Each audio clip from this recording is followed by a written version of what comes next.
හරි ඉතින් යාළුවනේ මම අද ඔයගොල්ලන්ට ගෙනල්ලා තින්නේ headset review එකක්. ඉතින් මේක මුලින්ම ගහලා දෙන GTL GH112 කියලා computer headset කියලා ගහලා තිනවා. යපෙන් විතරුවත් ඒකේ පොඩි විස්තර ටිකක් තියෙනවා මේකේ. speaker size එක, sensitivity එකට, line length එක වගේ දේවල් ටික. ඉතින් මේක unbox කරගෙන බලමු.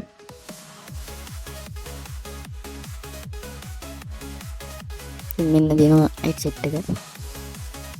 මේක ගත්තේ රතුයි කළුයි පාටින්.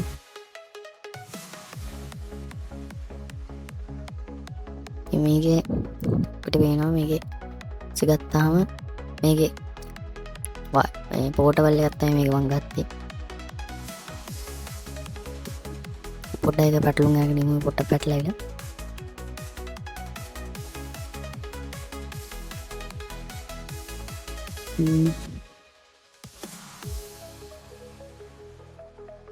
අයිතිය පොඩ්ඩක් බොක්ස් එක පැත්තකින් තියාගමු.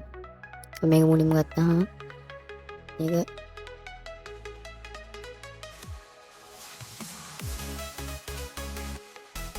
දිගාරින්න පුළුවන් විදිහට තමයි හදලා තින්නේ. එහෙනම් අපිට ඕන දේ සයිස් එක ඇඩ්ජස්ට් කරගන්න පුළුවන්. ඊපස්සේ බලන්න වෙනවා මේකේ හරිම සොෆ්ට් මේවකින් හදලා තිනවා. කනට සැහැල්ලු විදිහට.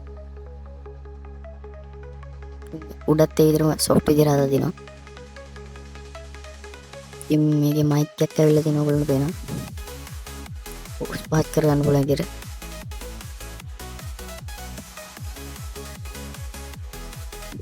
ඊටසේ මේ ඔයගොල්ලන්ට වෙන දේ මෙතන මේ පොඩි කැලක් තියෙනවා. ඒකෙන් තමයි මේකේ කරකවලා අඩු වැඩි කරගන්න තියෙන සවුන්ඩ් එක.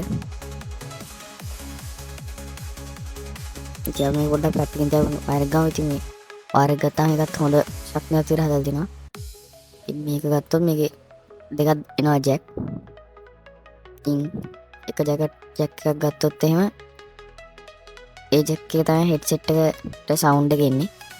අනිත් ජැක් එක තමයි මයික් එක. ඉතින් ඔයගොල්ලන්ට දෙකම ඕනනම් කම්පියුටර් ප්ලග් කරලා පාවිච්චි කරන්න පුළුවන්. නැත්නම් ඔයගොල්ලන්ට පුළුවන් එකක් විතර ප්ලග් කරලා පාවිච්චි කරන්න. ඉතින් අපි පොඩ්ඩක් මේකේ කොහොමද සවුන්ඩ් ක්වොලිටි කියලා බලමු.